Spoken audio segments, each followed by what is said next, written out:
ici au niveau de l'hôpital, dans quelles circonstances vous aviez reçu les blessés et ils sont nombre de combien? Oui, hier vers 17h, nous avons reçu 9 victimes de cet accident. Parmi eux, il y avait 9 malades. Parmi eux, il y avait 7 femmes et 2 hommes. Et parmi ces 7 femmes, 4 sont dans un état très critique, sont arrivés dans un état très critique, et 2 hommes aussi très sévèrement traumatisés. Okay? Ce sont des multi-traumatisés, c'est-à-dire qu'ils ont eu des multiples traumatismes qui mettent en danger leur vie. Et grâce à nos services des urgences, en collaboration avec les autres médecins comme les orthopédistes, les chirurgiens, nous avons été capables de donner les premiers soins d'urgence à tous ces malades-là. Et jusque-là, nous félicitons toute l'équipe, dans la mesure où nous n'avons pas encore enregistré des décès, malgré qu'il y a encore des malades qui restent dans un état très critique. Est-ce qu'il y a espoir pour ces malades?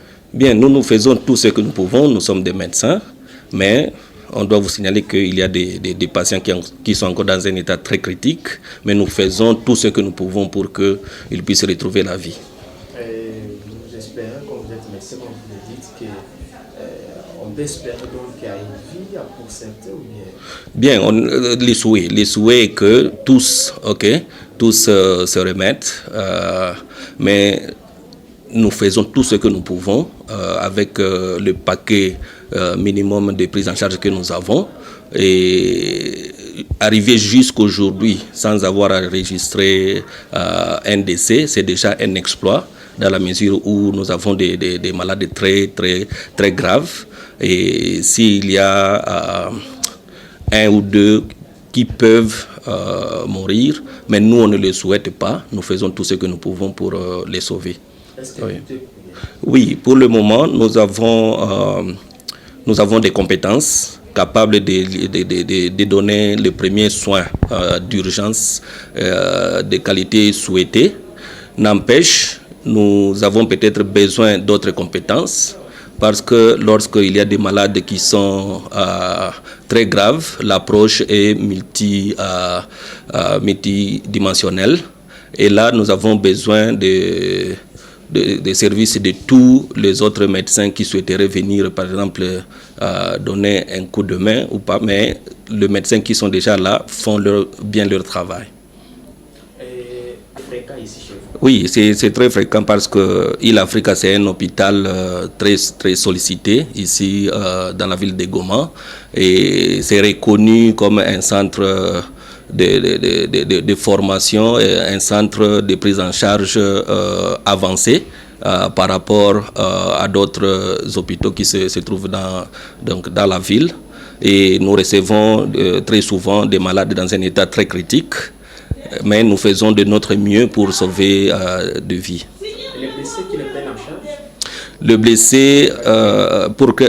blessé d'hier, oui, nous avons été très contents de la visite de son Excellence, Monsieur le ministre provincial de la Santé, qui est venu nous rassurer que l'autorité provinciale est avec nous, c'est-à-dire son Excellence, Monsieur le gouverneur, qui a accepté de prendre en charge ces patients.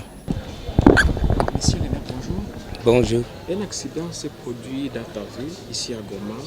Relate-nous un peu parce que les bilans restent divers. Et qu'est-ce qui s'est passé? Il s'agissait de quoi? Donc, c'était hier aux environs de 17h30. Il y a un accident de circulation qui s'est produit dans la ville de Goma.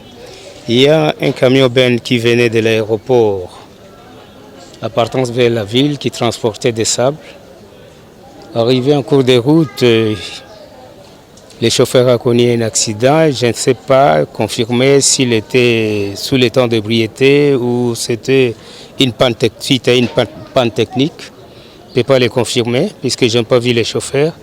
Il a pris la poudre d'escampette. Mais ce que j'ai constaté quand je suis arrivé sur le lieu du drame, il y a eu 6 morts sur place et 9 blessés graves. Est-ce qu'on a espoir pour le 9? Oui, pour le 9, je viens de rencontrer le médecin directeur de l'hôpital Lille Africa qui me dit qu'il y a espoir. Que le 9, il y a quand même de l'espoir qu'ils vont reprendre vie. Alors on déplore plusieurs cas d'accidents d'entité et cela il dit à quoi?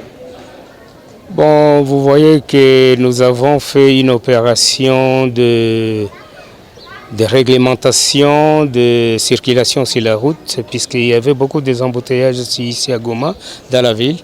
Mais nous nous sommes dit et nous nous sommes décidés pour qu'on essaie un peu de réglementer la circulation au niveau de la cité. Et aujourd'hui, jusque-là, ça marche. Alors, Simon, c'est blessé, c'est beaucoup. Et qui prennent en charge ces malades? Bon, enfin, là, c'est question de parler avec les autorités provinciales. Tout de suite, là, je vais rencontrer les autorités pour essayer un peu de parler avec eux, qu'on essaie un peu de voir comment on peut prendre en charge de ceux qui ont perdu les leurs. Ok, c'est moi qui vous remercie.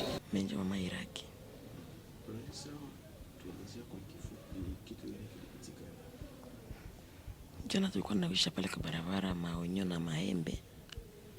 Mtu gari kakuya katoka kule yule alikuwa na mchanga. Tutakuwa kingine mtu kwa tokea mkatika ya Kabambi kio kinavuka. Yule mtu kama friend yule katika. Njoo nikaona hizo nakuya. Bo hii kakuya kulinyi yetu kabisa. Ndio wengine waliruka. Beba bakia pale bote walisagika. Bote ile mapoto yote pale kaanguka. Ule mwenzetu naye potonjo limanguka nani kwa miguu yote mbili. Basi na njoo vile wakia kutubeba huko. Niba kujatandira hata mie hizo niliona hizo nakuya. Njoo nikasoteza kulikuwa fondation njoo nikaenda anguka. Nikaangukia mkono. Vile mkono ile munjika. Sasa unasikia namna gani? Basi hawaya tupitia kwa radio. Mbona madawa kututobola jo maumivu punguke bila tupatia kabisa. Tunangoja tupite kwa radio. Ndiyo. Kwa alifariki. Batusaidie tu watutunze. Kana hapa mzee, mimi nilikuwa hapa natoka Saka, niko Msaga. Natoka hapa kusaka, kulikuwa kadi moja na chikude, tunatoka Saka Mihindi, tunafika hapa, naona kadi natoka kule kwa aeroport. Pembeni ya Etije, katika fre. Na kwa Kasaka watu mwenisaka wa kwanza ni ndugu yetu mwenye Aisha nitea hapa. Njoo ipote ile mwanzi yako. Kwa Aisha Mihindi hapa wote walisagika. Apre pale tukaona inatembelea tikule ndio ile ngali kule pale hivi. Ni watu walikufa, ni watu wene walikuwa wanaishi hapa kwa barabara. Huko tulihesabia jana, tulihesabia huko 10 personnes. Yalikufa, inakufa kwanza inakufa. Bene balikuwa blessé, iko sababu iko ba 7. Balewa kwanza walikufa huko wanaenda ku ile Afrika wingi huko kwa general. Sasa hapa ni inakuwa soko wala ni namna gani hapa? Bo hapa ni fasi ya distraction kwa sana ni soko. Inanyanya masesere, watu wanakia uzisha hapa. Juu habana occupation. Na iko autorisé dans l'état? Ce n'est pas chaque fois autorisé dans l'état, oui. Pourquoi autorisé dans l'état juu hatuna marché yenye iko hatuna marché yenye maisha ya l'état atuye maisha ya l'état. Nilikuwa niko pale ku station sasa niko kunya karibira. Mimi naona gari inatokea mule inatokea kwa aeroport huko. Sijue kama ilikwisha kata free hapa, kulikuwa gari nyingine iko penda ife manevre. Ndio akapenda kwepe ile gari iko afanya manevre iko saka, sijue kama ni penyo zilikuwa zishamkatikana na sijue. Nikaona akenda pitia wa kwanza, alikuwa mtu wa kwanza mwali anza gonga alikuwa na shimama hivi kupoto. Na njoo na wainitema kana iko chini yake, na njoo kapitua watu kule akagombanisha vola njoo katoka mbale watu wakia piga gari mwa kibambazi hapo. Watu 6 mage wa 6 ndio wanafariki, 7 wengine iko blessé kwa kunani kwa Afrika. Sasa na nyie mnatembezaka ndani ya barabara. Unazoea pata accident ndani? Oui, maaksida zinakuwa tu partout. Na sai deja mimi naona mwai usibuhi tena aksida 3 hapa kunani kumashengo. Tena wamegonga pale wa motari sai bis. Na kwani kuna opa accident barabara ya kidogo wala ishengo nzuri? Bo, huyu mwali alikuwa anafanya manevre hapa, ndio mwali aliacha alikozele nani ile aksida ya hapo. Na mama washawakataza kila na wa journaliste kila siku wanasemanga kila siku wanawaambia kama washakatala toka hapo.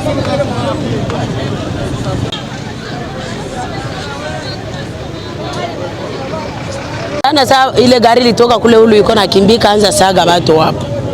Sasa ile basaga ile mama ilikuwa na kaomo iko natokea ngambo ya kule iko nasema natavuka. Ile gari kakutana naye kampita mtumbu, mtoto akapasuka. Mtoto kaenda ngambo yake na mama kaenda ngambo yake. Kulikuwa mama mwingine iko natokea bakaacha ule mtoto saa za mrefu pale. Ule mama yeye kuruma kakamata ule mtoto mbio mbio akauza rezwara kamkata kitofa kampeleka kudogs. Sasa ule mama mtoto alitoka alikuwa mimba wala alikuwa na mwanadamu? Alikuwa mimba. Ilikuwa mimba 7 mwa. Juu mtoto alilia pale pale. Haingekuwa mimba 7 mwa mtoto angelia. Angezaliwa vile na napita na kufa. Sasa kuna watu walifariki hiyo ajali. Ba mingi walikufa babangu. Niliona jana mimi pekee mugari sana nilipanda mugari. Niliona ba papa bawili na ba mama baine. Balilumia? Balilumia sikubajua. Niko balilumia. Balilumia balienda kudokisa lakini sikubajua. Na eske hapo kuna zoeka kwa maaksida wala kuna kwa namna gani? Hapa kuna zoeka kwa maaksida turu za mingi. Juu tena mwaka inapita kuko papa naye alikuwa kanatokea kukazi. Kufika hapa naye bakamukanyanga. Ule papa na akapita akakufa. Haiko njoo ya kwanza bisi tena mbili njoo ziligonganaka. Sasa na baligonga balikuwa wapi? Walikuwa na fani. Balikuwa wanaosha kwa barabara. Ndi. Ni soko wala nini? Polisi mwanatufukuzana kwa na sheria. Wale walikuwa wanaushisha kwa barabara, ingekuwa bako msoko kuna saa ile ajali ingetokea abangepatikana na biafili. Sasa mnaomba nini serikali? Serikali tusaidie tufukuze watu kwa barabara. Tuoneshe njoo soko kwetu tutaingilia.